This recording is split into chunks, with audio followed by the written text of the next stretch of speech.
To the deep end, traffic deaths are on the rise. Washington State recorded 810 traffic deaths last year. That's a 10% increase and the highest number of deaths since 1990. Yeah, and also in King County, 167 people were killed in incidents involving vehicles in 2023. Now, King County Councilmember Claudia Balducci has introduced a proposal to make roads, trails, bike lanes, and crossings even safer for everyone. Councilmember Balducci is joining us to continue the conversation this morning. Councilmember, talk to us about this system, your SAFE system, and this approach to traffic safety. Yeah, good morning. Thanks so much for talking about this topic. It's really important. We've been working on implementing a SAFE system, a so-called SAFE system approach in King County for a long time, but it's been like jurisdiction by jurisdiction. Certain cities have adopted this approach. At the regional council, when I was president there, we started to help push this approach and fund it for other cities to adopt. And fundamentally, what it is, a safe system approach, you may have heard of Vision Zero. That is one version of a safe system approach. It acknowledges a few things. It acknowledges that human beings make mistakes. We're driving vehicles and we are fallible. We are also vulnerable when our bodies are impacted by metal vehicles moving at high speed. We can easily be injured and easily be killed. And so it's incumbent on the people who create the systems, the vehicles, the roads themselves, the educational systems, the licensing systems, all of those, to make sure that they are forgiving. That's ultimately what we're trying to do here. We're trying to make forgiving systems so that when ultimately people make mistakes, they're not as fatal. That means designing roads that don't invite people to violate the speed limit. The most obvious example I think people can understand is if you build a road and it's super wide and super straight and you're driving on it, you're going to want to go 40, 50 plus miles per hour. And it doesn't matter if the sign on the side of the road says 25. You're just going to go the speed that the road invites you to drive. So we should make local roads that are inviting people to go slower and keep the speeds for the roads that are sort of reserved just for cars. That's just one example. It's a whole system. And what we're trying to do at King County is make it region-wide.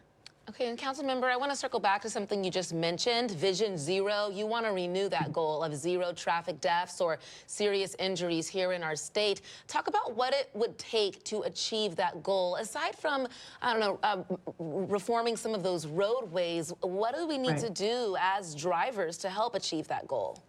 Absolutely. It takes everything all around the circle of transportation. We need safe roads. We need safer vehicles. There's some technology that we're exploring that can actually help to slow vehicles down when they're going too fast for the conditions, that can help to identify a collision that may be impending and stop. So there's technology that can help if we can get that built into cars. Of course, drivers need to take responsibility. We should all slow down. Like, we should all go slower than we do. Yes, we're in a hurry to get where we're going, but is it worth, harming somebody to get there faster? I do want to share, sorry, going off topic a little here, but the reason I got into doing this work some years ago, when I was the mayor of Bellevue, we had a tragedy, and there have been a lot of tragedies recently. But at this time, there was a car that was hit taking a left turn, pushed onto the sidewalk, and killed a toddler. A 2-year-old girl in her stroller being pushed by her mother on the sidewalk. We have to do better. We all have to do better. And it means doing better across the board. Yeah, slowing down is always the best approach to take in any of the situation when it comes to traffic. Councilmember, how would your proposal impact roadway infrastructure, and what would it take to make those adjustments as well? So a Vision Zero approach has to be applied by the jurisdictions that are in charge of their roadway system. In Seattle, that's the city of Seattle. In Bellevue, that's the city of Bellevue. On the freeways, that's the state, Washington State Department of Transportation.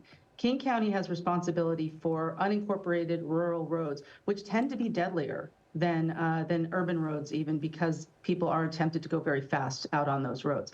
But we also are in a very unique position where we have also got the Department of Health, which can help with public health approaches to improving safety.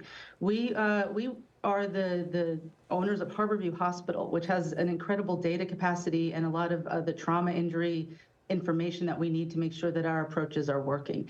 We have the sheriff, police, the sheriff's office, the jails, and the courts. So enforcement is part of our bailiwick. So my proposal is that we take all of those things that we are responsible for and bring them together to figure out how we can support all of King County, the cities, the county, the state, all together to improve our safety outcomes, which have been getting worse, as you said. Councilmember, have you spoken with people in the community about this goal? Do they feel safe on local roads? And given the story you just told, that tragedy about that toddler back when you were the mayor of Bellevue, do you feel safe now as a driver, as a pedestrian? Yeah, hey, that's a great question.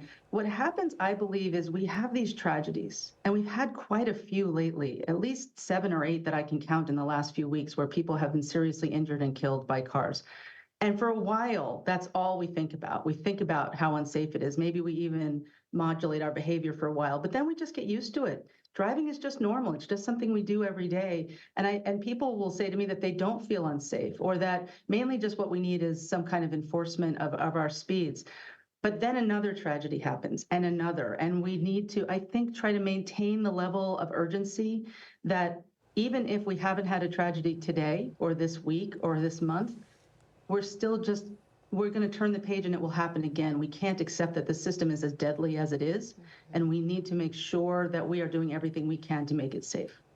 Talk to any person on the street who has been involved in a serious collision, and they will tell you that it's a dangerous system that needs reforming. Councilmember, thank you for joining us this morning, and we appreciate your time and also your efforts on this huge cause that's very important to this community.